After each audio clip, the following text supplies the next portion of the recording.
Thank you for joining us this morning. Today is going to be an exciting day. As all of you know, Marcus Mariota will be drafted, and I'm certain that he'll be the highest draft choice out of the state of Hawaii in a long, long time. And of course, the men's volleyball team is up in the semifinals playing at Pepperdine, and obviously we all have great expectations. It's been a long time. Hopefully, and they'll be successful and we can move forward.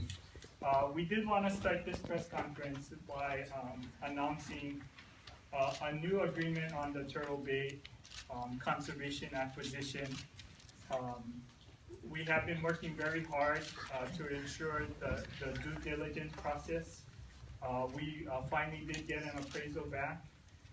And Doug Chin has been negotiating very hard with the developers to ensure that the decision to acquire the conservation easement was a good deal on behalf of the people of Hawaii. In addition, we have been working with the House and Senate. Oops. We just lost audio. Oh, okay. Oh, we got it. Plugging it back in. We got it back. So it must have been one of your competitors. No, I'm fine. As in previous sessions, Governor might have just announced that we concluded negotiations and then crossed their fingers and hope the legislature should fund. But I really believe that it was important that we all be on the same page. So once we negotiated on behalf of the state of Hawaii with the developers, we thought that it was very important to put the funding in place before any announcement was made. And so we're happy to announce that the House and Senate has agreed on how we should pay for the state's portion of the Turtle Bay deal. And I think most importantly, and we'll talk about a couple of the differences. On the deal announced last year, the state was paying $40 million for the conservation easement on 665 acres. This new deal, really, the state's portion is $35 million rather than the $40 million.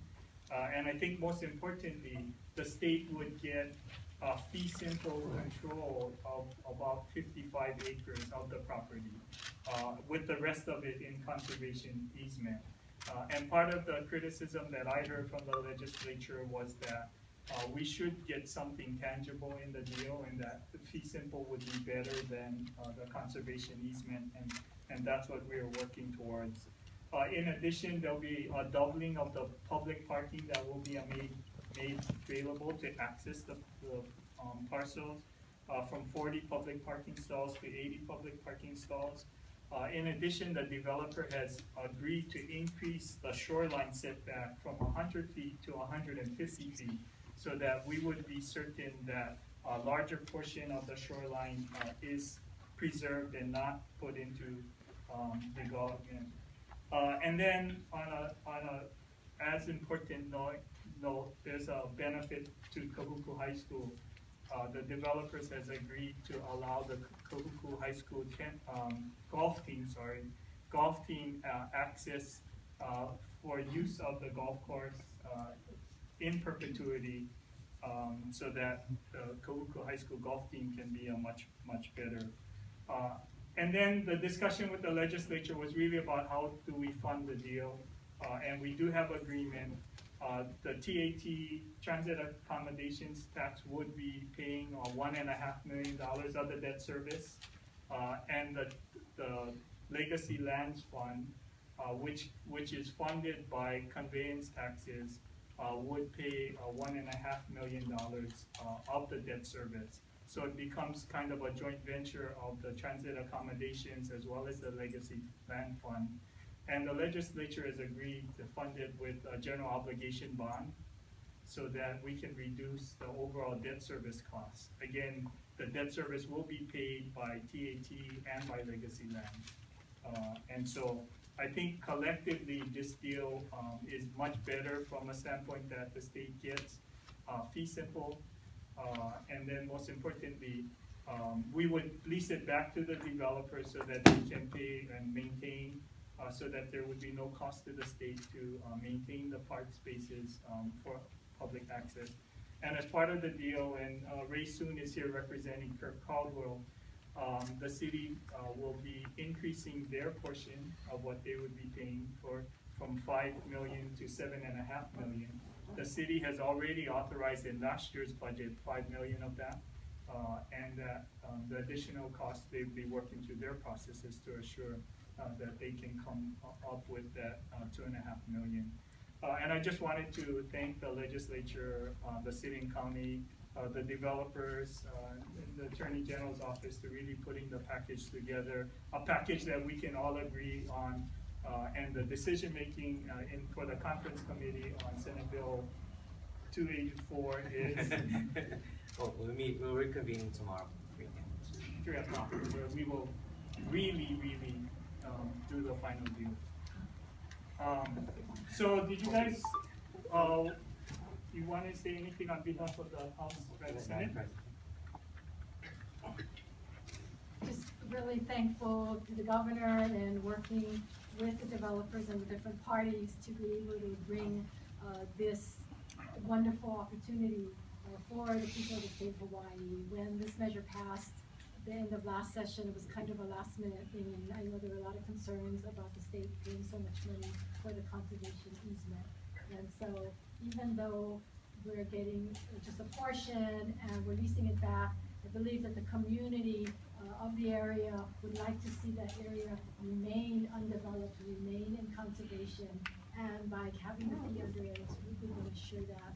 And then working out the way that we're going to be able to fund this debt service, I think also is excellent way of doing that. So Governor, thank you for in bringing this together for us. Right. Thank you. On behalf of the House, we want to express our appreciation to the Attorney General and the Governor for taking the leadership role on negotiating a better deal in the eyes of many of us at the legislature. We're very appreciative that he heard the concerns of the lawmakers as well as those in the community, took that into consideration as this deal moved forward. We really are happy that we can actually now protect Kawela Bay.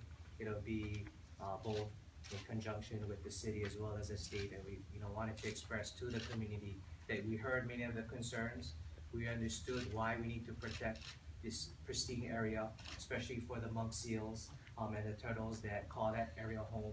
So today is a proud day in which we can be moving forward, that all the different parties came together to move this measure to conference tomorrow at 3 p.m. Thank you. We also have Leah Hong here for the Trust for Public Lands. Leah, I don't know if you wanted to say anything. Okay.